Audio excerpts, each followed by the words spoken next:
Welcome to Social Work Insights. I'm your host, Emma, and today we're diving into one of the toughest terrains in child and family social work, safeguarding and child protection. But hold on, we're not just skimming through policies and procedures today. We're going deeper into the emotional realities that can make or break a social worker's effectiveness. What does safeguarding really mean? Well, at its core, safeguarding involves protecting children from abuse and neglect, ensuring their health and development is not compromised.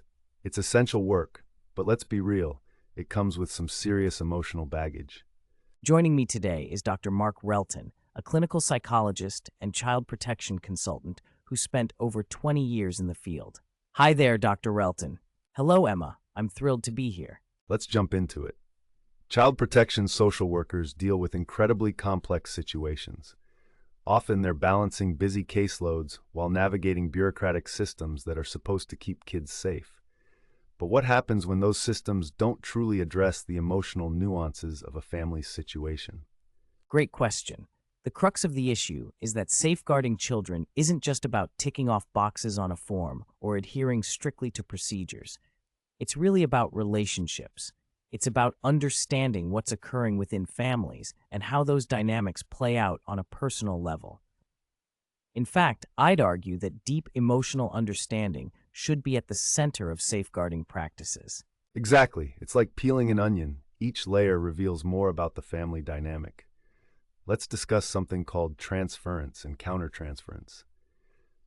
These terms sound a bit psychological, right? Yes, they can be.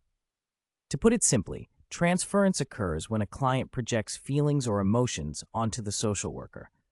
For instance, a parent who feels anxious about their situation might project that anxiety onto the social worker, impacting the worker's responses. Countertransference is when the social worker has emotional reactions to their clients, which can cloud judgment.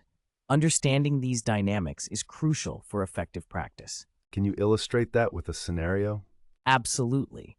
Imagine a scenario where a social worker visits a family where the mother is overwhelmed and depressed. The social worker might begin to feel responsible for not only the case, but also for alleviating that mother's distress. This sense of responsibility can lead to countertransference, where the worker is taking on emotions that aren't hers to manage, impacting her perspective on the case. That sounds incredibly challenging. So how can a social worker effectively manage these emotional experiences? The first step is acknowledging those feelings. One effective practice is reflective supervision, where social workers discuss feelings about cases and learn how those emotions inform their understanding of the families they encounter. This can help them distinguish their feelings from those of their clients, leading to clearer and more effective decision-making. Now, let's talk about two emotional challenges that frequently arise in child protection work: disguised compliance and hostile resistance. Can you break these down for us? Certainly.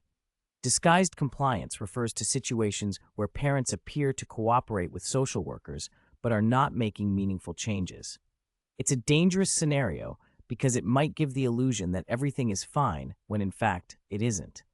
On the other hand, hostile resistance is when parents are openly aggressive or defiant, which can be intimidating and confusing for social workers.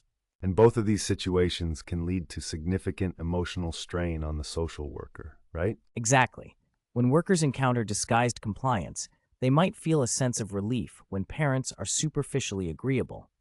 However, this relief can cloud their judgment about the real risks to the children involved. Similarly, with hostile resistance, emotions like fear or anger can obstruct the worker's ability to assess the child's needs correctly. It's quite a balancing act, isn't it? Balancing authority while also showing empathy is key. How can social workers maintain that balance? It starts with recognizing one's emotional triggers and being conscious of how those feelings influence interactions with families. Instead of retreating or escalating conflicts, engaging in reflective practice allows workers to explore how their feelings impact their responses to families. This involves not just understanding what the families project onto them, but also what informs their own emotional states. How do we help social workers find this balance of emotional awareness? Training programs should prioritize emotional literacy in addition to procedural training. For instance, role-playing exercises can help prepare them for situations that elicit strong emotional reactions and teach them to manage those feelings positively. It's also helpful to create a culture of open dialogue where social workers can discuss their emotional experiences without stigma. That makes so much sense. We can't neglect the human side of this work. So, Dr. Relton, what is the key takeaway for our listeners today? The key takeaway is that effective child protection relies not only on policies and procedures, but also on the emotional insights of social workers. Engaging with the feelings, both theirs and those of the families they work with, will empower social workers and lead to more nuanced and impactful interventions. Thank you, Dr. Relt, for shedding light on these emotional realities of safeguarding children. Remember, folks, as we navigate the complexities of social work, the relationship dynamics and emotional understandings are just as vital as the frameworks we put in place.